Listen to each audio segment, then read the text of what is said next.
It took just 93 seconds for Congresswoman Jasmine Crockett to shatter everything we thought we knew about Donald Trump's family.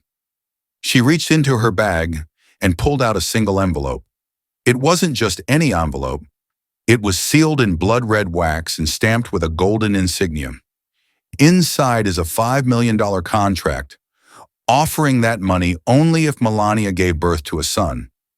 This is not a political debate, not a rebuttal, just a man, Donald Trump, frozen in his chair, staring at the contract that he thought the world would never see. Behind that contract was a woman who stayed silent for 100 days, locked behind gilded doors, stripped of her voice, and a child whose future was written not in lullabies, but in legal clauses and corporate shell companies. So what kind of father writes a price tag before his child is even born? And is that the true love he has for his child? And to better understand this story, we have to go back to where it all began. The hearing room felt more like a set than a courtroom. Chandeliers polished to perfection, flags standing so still they looked like props, and aides whispering rehearsed lines like it was just another procedural performance. Then the sound that changed everything, the echo of Jasmine Crockett's heels as she entered. Calm, measured, her navy blue suit cut with military precision, her expression unreadable, her steps slow, each one falling like a countdown. No entourage, no folders, no digital tablets buzzing with updates. Just one thing in her hand, an aged, corner-worn envelope sealed in deep crimson wax. A Republican aide, too young to know better, leaned over and whispered with a smirk, "She brought an envelope to fight a billionaire?" Someone snorted, another chuckled. Even a few camera operators smiled. After all, this was Donald Trump. Former president, media titan, Teflon, untouchable. They expected him to dominate, to dismantle her with charisma and that trademark smirk. But Crockett didn't come to talk. She came to end a performance, and no one, not Trump, not the committee, not even the viewers at home, had any idea that the envelope she carried wasn't just paperwork. It was a reckoning wrapped in paper. For a few moments, nothing happened. She sat down slowly, adjusted the microphone exactly 1 inch, and laid the envelope on the table as if placing a crown jewel or a bomb. She didn't look at Trump. Not yet. She just stared straight into the camera, feeding 37 million homes. Her silence wasn't hesitation. It was control. The kind of silence that makes people nervous because it feels like something sacred is about to be broken. Then, without a word, Jasmine Crockett reached forward, broke the crimson wax seal, and opened the envelope with 2 fingers. No assistance, no theatrics, just deliberate precision. She pulled out a single document and slid it across the table like a dealer revealing a final, fatal card. "Mr. Trump," she said evenly, "do you recognize this agreement?" The air tightened. Trump glanced down, visibly amused, leaning back in his chair. "I sign a lot of deals, sweetheart," he muttered, loud enough to play for the cameras. A few aides chuckled again. But then Jasmine leaned into the mic and spoke 6 words that made the entire room go still. $5 million, male child required. Trump's face changed, not dramatically, not in a way the average person might notice, but just enough. The smirk twitched, the breath caught, his jaw, for a fraction of a second, clenched, and then came the silence. Not polite silence, not courtroom silence, but the kind of silence that feels like a building realizing it's about to collapse. The document revealed a $5 million trust agreement, legally binding, stipulating that Maria Kalin, Melania's stand-in name for the purposes of this story, would receive the full payout only if she gave birth to a male child. If not, the trust would dissolve. No money, no discussion, just gender and business. The committee chair blinked twice. One of Trump's lawyers shifted nervously, flipping a page he hadn't looked at. A reporter's hand shook just enough to knock over his water bottle. Crockett didn't raise her voice. She didn't look triumphant. She looked disappointed. "This wasn't support," she said softly. "This was commission, a womb for wealth agreement, A child promised, not out of love, but out of leverage. It wasn't just Trump on trial now. It was a legacy, a name, a system that let family become finance and let women be silenced in the most powerful house in the world. And as Crockett stared into the lens, the country stared back, stunned, breathless, not realizing this was just the beginning. Trump leaned back in his chair like a man warming up for a show he thought he'd already won. Arms folded, eyes half-lidded, red tie hanging lower than usual like a deflated flag. The room was tense for most, but not for him. Not yet. He turned his gaze toward Jasmine Crockett and smiled. That familiar smirk that had steamrolled over interviewers, prosecutors, and cable TV anchors for years. Then with an almost bored cadence, he dropped the line that would come to define the opening act of his undoing. "Don't get emotional, sweetheart." The words oozed with condescension, wrapped in casual mockery, and were followed by the soft chuckle of one of his attorneys, who had been scribbling something useless into a legal pad. From the back row, a young Fox News intern quickly fired off a tweet with a gif of Trump, winking beneath the caption, "When she brings feelings to a fax fight." The Republican side of the chamber responded with half-suppressed grins. One congressman leaned toward another and whispered, "She's gonna swing and miss." For a brief moment, the room felt like a boys' club reunion, smug, loud, and unaware of the storm already circling overhead. Crockett didn't flinch. She didn't roll her eyes or break into rebuttal. She just waited, her silence growing heavier by the second. Her fingers rested lightly on the opened envelope. She tapped once, not out of habit, but like a gavel striking wood. The room didn't understand it yet, but they would. That sound would echo in millions of homes that night. Then, like a scalpel slicing through arrogance, her voice came low, steady, and devastating. "Would you call your son a private joy or a public investment?" The laughter died instantly. A pen dropped somewhere near the front. One of Trump's attorneys blinked rapidly, suddenly alert. Across the aisle, even the Republican congressman who had smirked moments earlier stiffened in his seat.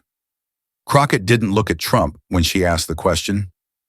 She looked into the camera, into the nation, into the homes of mothers, fathers, grandparents, and grown children who knew what it meant to love without conditions, without contracts, without signatures tied to gender. The weight of her words settled like fog, thickening into thunder. She continued, her tone colder now, but not cruel, surgical. "You signed a contract that valued your child based not on love, not on health, not on possibility, but on gender, on utility, on optics." She tapped the page once more, now facing the projection screen behind her. "A $5 million transfer if the child was male, nothing if female. Tell me, Mr. Trump, which part of that deal was about fatherhood?" Trump shifted. He tried to speak, lips parting just slightly, but nothing came out. Because there were no words. Not the kind that could spin this. Not the kind that could explain away a receipt dated 7 weeks before the boy was even born. One of his lawyers leaned in, whispering urgently in his ear, but it was too late. The mood had shifted, not just in the room, but in every living room watching across America. Crockett had cracked open something more than a contract. She had exposed a truth many suspected, but few had dared to articulate aloud. That in Trump's world, even family came with fine print. And once you start attaching dollar signs to bloodlines, the conversation isn't about politics anymore. It's about what kind of man you really are when the cameras aren't rolling, except today they were. The room hadn't fully recovered from Jasmine's question when she reached for the remote beside her microphone. Without a word, she tapped the first button. The large monitor behind her came to life, not with testimony or legal analysis, but with corporate documents. The screen displayed a list of wire transfers stretching back years, sleek spreadsheets, offshore bank activity, holding accounts in Zurich and the Cayman Islands. Then came the logos, clean modern fonts in black and gold, names like Barron Global Holdings, Trump Heritage Ventures, and one that made several committee members tilt their heads in confusion, Trump Legacy Partners, LLC. A murmur rolled through the chamber. Jasmine let it breathe. She didn't rush. She let the silence settle like dust on marble. Then from the Democratic side, a congresswoman whispered, "These look like marketing decks." And from the far right row, a committee member muttered just loud enough to be heard, "That sounds like a damn perfume." A few people chuckled nervously. One reporter scribbled the phrase, "branding babies," into his notepad. The absurdity of it all hung in the air for a moment. This idea that the life of a child not yet born could already be carved into logos and asset flows. The laughter, brief as it was, came not from comedy but disbelief. People laughed because the alternative was too unsettling to process quickly. Jasmine turned to the screen again and clicked forward. A new slide. Company creation dates. Some formed before the child's birth, others within weeks after. One was registered the day after his second birthday. Then came the real blow. Jasmine clicked once more. The next slide wasn't a spreadsheet. It was a high-resolution scan of the original contract, the one unsealed in the first chapter, but this time highlighted for a specific clause. Line 14, subsection C. Jasmine read aloud, "Upon confirmation of a male biological heir, the trust shall execute immediate disbursement of $5 million US. She paused. Let it hang. Then with a surgeon's calm, she read the second line. "In the event of a female child, trust shall dissolve with no disbursement and no continuance." The room turned to stone. Even the cameras, it seemed, moved slower. CNN abruptly cut to commercial. MSNBC didn't. They stayed locked on the screen as if hypnotized by the horror of it. It wasn't just shocking. It was systemic. Jasmine didn't shout. She didn't need to. She simply turned back to the committee and said, "This wasn't an investment in family. It was a risk-managed marketing strategy. A child, a person, reduced to variables. If male, payout. If female, deletion. A living soul assigned a financial value based solely on gender. In the age of equity, in the country that claims to champion family, this was a brutal reminder that some legacies are less about love and more about leverage. Even Trump's lawyers looked rattled now. One adjusted his glasses with trembling fingers. Another whispered something behind a folder, clearly trying to determine how much of this could be walked back. But it was too late. The clause had been read. The audience had heard it. America had seen it in black and white. Jasmine stepped forward, her voice barely above a whisper, but somehow louder than any yell. "You didn't build a family, Mr. Trump. You built a brand. And this child, he wasn't born into love. He was born into a portfolio." And with that, the lights on the cameras blinked red again, capturing a moment that would be played on loop for decades. A moment where truth wasn't shouted but unveiled with surgical precision. A moment that proves some contracts don't just exploit power. They rewrite the very meaning of parenthood. The screen behind Jasmine Crockett dimmed to black before blinking back on, this time with a stark white header. Public appearances, Maria Kalin, January-April 2006. Below it, an empty calendar stretched across the screen. Day after day, blank. No press conferences, no charity events, no photo ops. Jasmine turned to the panel, her tone even but laced with something colder. Maria Kalin did not appear in public for 100 consecutive days following the birth of her son. The statement itself felt surgical. Clean, quiet, clinical, but its implications landed like thunder. In a city where first ladies are expected to host, smile, lead causes, wave from balconies, and model American warmth, 100 days of silence was not just unusual, it was seismic. From the gallery, a reporter near the back leaned to his colleague and muttered with a grin, "She went full Rapunzel?" A few others chuckled, not because they thought it was funny, but because the alternative was too disturbing. Better to joke about fairy tale towers than face the reality that a woman married to one of the most powerful men on earth had seemingly vanished from sight. Behind doors no one dared to knock on. The press had assumed she was recovering, resting, adjusting to motherhood. But now in this chamber, those assumptions were cracking. Jasmine let the laughter fade before continuing. And for those 100 days, No photographs, no statements, not even a security log exit from her private residence. She clicked the remote again, and the room fell into uneasy silence as a new document appeared on screen. A White House internal visitor log stamped from Mar-a-Lago's private residential wing. It wasn't just empty, it was redacted. Then came the revelation that changed the mood completely. Jasmine tapped once more, and the screen shifted to display a single signature at the bottom of a fertility clinic requisition form.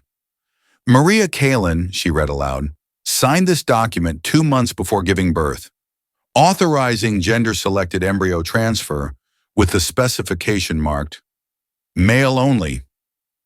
A hush swept over the room. One of the Republican aides who had chuckled earlier now stared down at her notepad, hands clasped tightly. Another leaned back, crossing his arms, jaw visibly tense.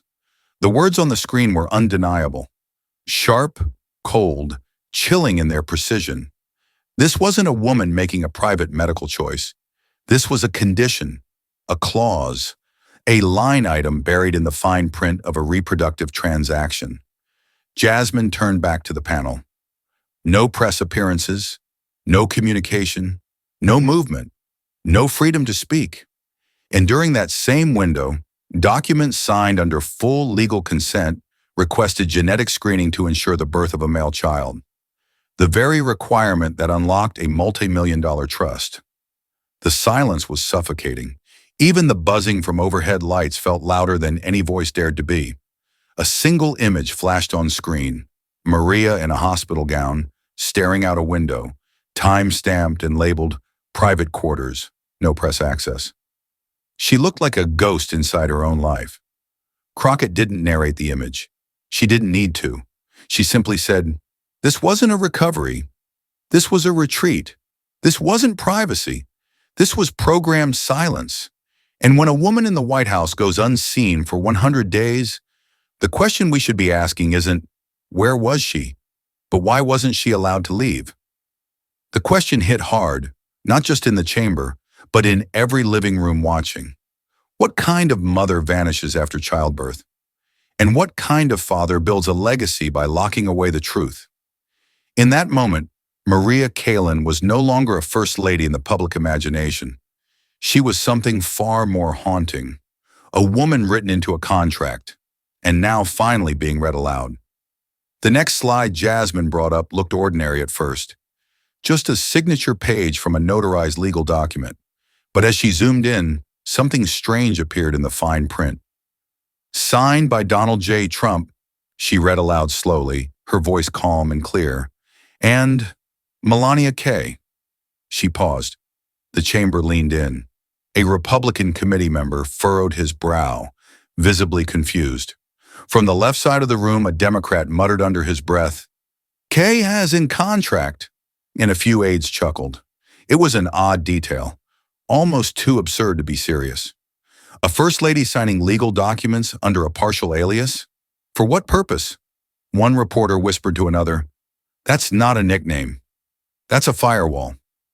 The laughter, though brief, wasn't about humor. It was the kind of nervous chuckling that people do when the truth is starting to show its teeth. Jasmine let the energy hang in the air for a moment before replying, not to the committee, but to the camera. "That alias," she said, "appears on every version of this agreement, every financial document, every clause involving reproductive terms. Not Melania Trump, not Melania Knaus. Just Melania K." The screen flickered again, showing a trail of document scans. All legally binding, all with that same clipped, ambiguous signature. It didn't feel like privacy. It felt like erasure. Jasmine looked directly at Trump now, her voice sharper than before. She wasn't listed here as a spouse. She was listed here as a signee, as a participant in a transaction. And the moment you hide someone behind initials is the moment you stop treating them as human. Then came the document that broke the room. Jasmine tapped the remote again and brought up a file labeled Internal Memo, Asset Assessment, Maria Kalin. The header alone sent a ripple through the chamber, but it was the content that landed like a punch to the national conscience. She began to read, not with flair, but with surgical clarity. Subject: Maria Kalin. Assessment for long-term compatibility and strategic alignment. Beneath the subject line was a bulleted list, not of experiences, not of education, but of risk factors. Jasmine's voice never cracked, but the silence around her grew more brittle with every line. Limited network influence, minimal political instincts, high visual appeal, low likelihood of independent media outreach, high compatibility with controlled environments. A staffer audibly gasped. One of Trump's attorneys closed his eyes and whispered something that sounded like a prayer. Jasmine continued. Recommendation: viable candidate for symbolic partnership, best suited for visibility, low speech activation, high presence to voice ratio. It was like reading the business plan for a mannequin. She wasn't evaluated as a partner. She was appraised like a startup, a product tested for optics and obedience. This was not a wife, Jasmine said. This was a role, a placeholder, a shape dressed in designer fabric to stand next to power without ever speaking beside it. The document showed she was recruited, chosen, and essentially packaged. And with every word Jasmine read aloud, the illusion of romance, respect, and mutual partnership fell apart like cheap stage scenery. Maria Kalin, once America's most private first lady, was now revealed to be something far more tragic. Not a silent figure, a silenced one. And not because she lacked words, but because someone else had written the script before she ever stepped on stage. In that moment, the courtroom wasn't quiet from procedure. It was quiet from shame, because no one, not even the most jaded observer in that room, could deny the truth anymore. Melania wasn't her name. It was a placeholder for someone they never intended the world to really know. The screen flickered again, revealing an image that looked familiar but suddenly felt haunting. A child, no older than 4, stood stiffly beside a velvet podium. He wore a tiny suit, navy blazer, white shirt, red tie, just a shade too tight. His blonde hair was combed with military precision, and his smile, if you could call it that, stretched just enough to pass for pleasant. But the real story was in his eyes, wide, unfocused, unsure. There was no spark of play, no hint of mischief, no trace of the uninhibited joy that usually fills the face of a 4-year-old. He wasn't squirming or laughing or tugging at his clothes the way children do when cameras make them uncomfortable. He was just standing, staged, perfect. Jasmine turned toward the committee and spoke softly, as if narrating the thoughts everyone was too stunned to say aloud. He wasn't groomed for childhood, she said. He was groomed for legacy. Her words fell like dust over marble, slow, soft, but impossible to ignore. On the Republican side, a congressman leaned in and chuckled dryly. Sounds like royalty. It was meant as a joke, the kind that reduces tragedy to satire because the alternative is too painful. A few aides smiled. One staffer behind the media row even murmured, "Little Prince." The audience laughed, and just for a second, because the image really did look like a portrait from a royal family. Clean, composed, untouchable. But the laughter didn't linger. It couldn't, because Jasmine wasn't done. She raised her hand and clicked the remote again, and the photo disappeared. In its place came a document, plain white, black text, no logos. The header read, Addendum C, Legacy Protection and Brand Licensing. She looked out at the room, her tone harder now. This child wasn't dressed for a picture, she said. He was prepared for market exposure. The next clause Jasmine read stunned even the most cynical observers in the room. Clause 17, she said clearly, reserves full naming rights of the child, first name, middle, surname, and all likenesses, under exclusive control of a proxy management group. She let that line sit in the air. Then she continued, her voice slowing with each word. Said management group is legally composed of offshore shareholders operating under blind trust supervision.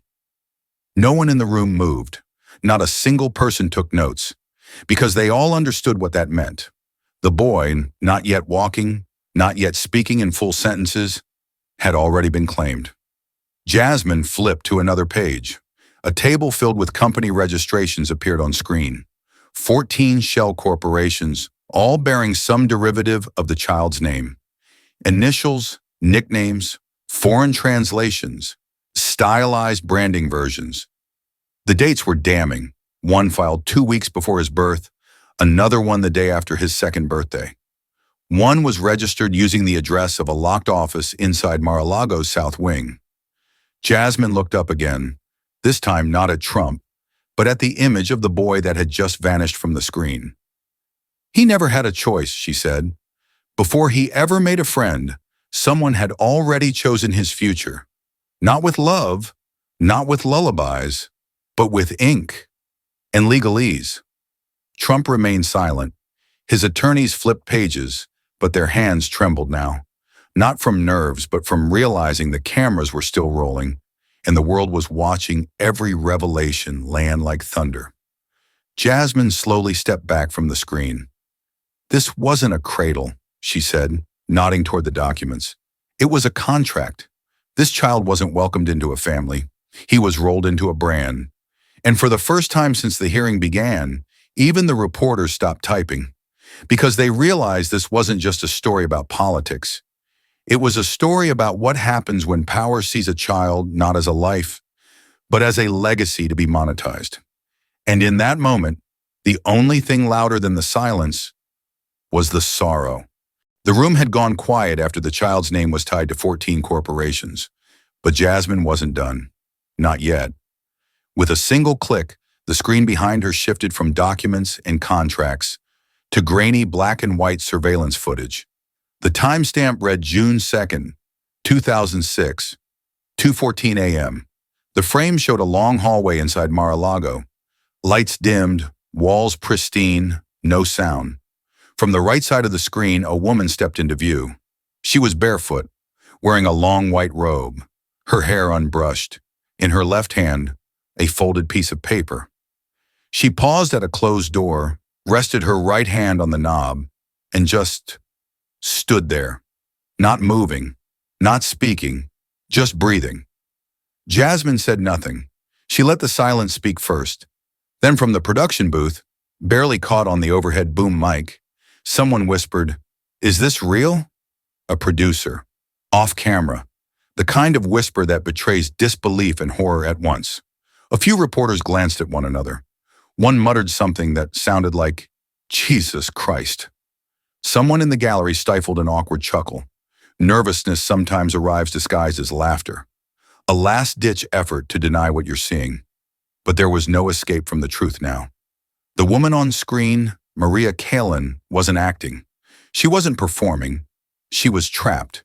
And her hand, still resting on the doorknob, was trembling. The footage lingered just a moment longer, then paused. Jasmine stepped forward, her voice so soft it forced everyone to lean in. This was the door to her child's nursery. She stood outside for 47 seconds. Didn't go in, didn't knock, just stood there. She turned toward Trump. What kind of mother hesitates outside her own son's room, in her own home? She didn't wait for an answer, because everyone already knew. There was no freedom in that house, only protocol. Jasmine then opened a plain manila folder and pulled out a printed page. No letterhead, no formatting, just words in a serif font, typed and left behind in a draft folder. She held it carefully, as if it might disintegrate from the weight it carried.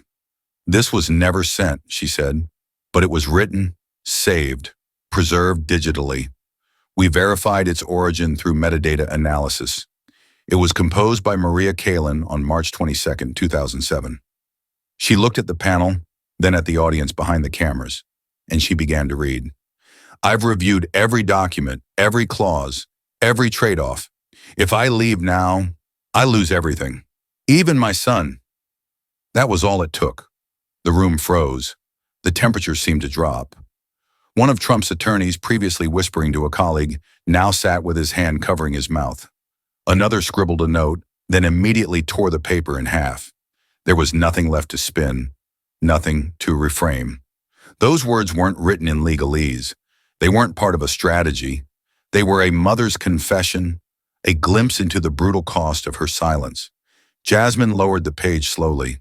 Her voice cracked, not from weakness, but from the unbearable restraint of truth finally rising. She didn't stay because she believed in him, she said. She stayed because the contract said if she walked away, she'd lose her child. The chamber no longer felt like a place of law. It felt like a mausoleum, a tomb built out of silence, lit by cameras and haunted by a mother who couldn't speak, but had written everything down. And now, for the first time, someone was reading it aloud.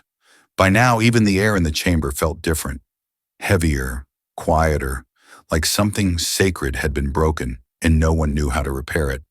But Jasmine Crockett didn't pause. She moved methodically, opening a new black folder and removing a thick, stapled document with gold-cornered binding. She held it up slowly, letting the room absorb its title stamped across the top. Marriage Rider, Termination Protocol. There was a collective shifting of posture. One journalist in the back gasped, then muttered just loud enough for the mic to pick it up. "That's not a prenup. That's a playbook." A ripple of uneasy laughter followed. The kind that rises not because something is funny, but because the alternative is so disturbing, it's easier to laugh than cry. The document wasn't handwritten. It wasn't messy. It was surgical. 47 pages, 11 clauses, and 3 contingency schedules.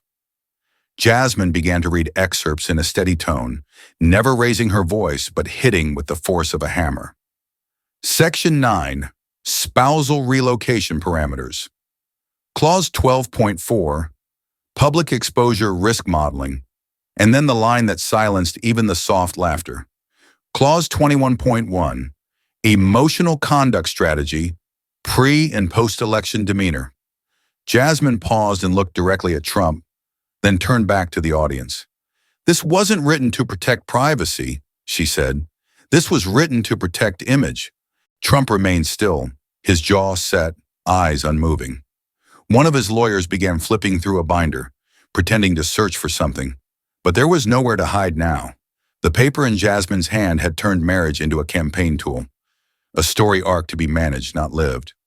Jasmine turned the page and highlighted the one clause that would become the center of national conversation by nightfall. "Clause 34.3, she said aloud. "Post-election visibility, mandatory." The screen behind her lit up with the text, underlined and stamped. It read, "Spouse must maintain scheduled appearances and remain within press-accessible range from election day through certification. Visibility lapse exceeding 72 hours voids marital compensation." There were no gasps this time, just silence. The kind of silence that says we already feared this, and now it's confirmed. Then Jasmine delivered the line that would be quoted in headlines across the country. "You don't insure what you trust. You insure what you're prepared to lose." Her voice didn't rise, but her words cut sharper than any accusation ever could. It was the perfect distillation of everything the hearing had revealed, that this marriage, this family, this legacy, wasn't built on faith or connection, but on forecasts, contingencies, and survival math. The audience, and both in the chamber and across millions of homes, stared at the screen, some with confusion, others with quiet fury. What had been sold to the public as a power couple, as a love story, as a modern-day Camelot, was in truth a tightly managed, contract-bound performance. A woman kept on stage not because of affection, but because visibility had a dollar value. And if she disappeared too soon, the payout wouldn't process. Jasmine placed the contract flat on the table under the document camera, her hands steady, her voice unwavering. "This was never about devotion," she said.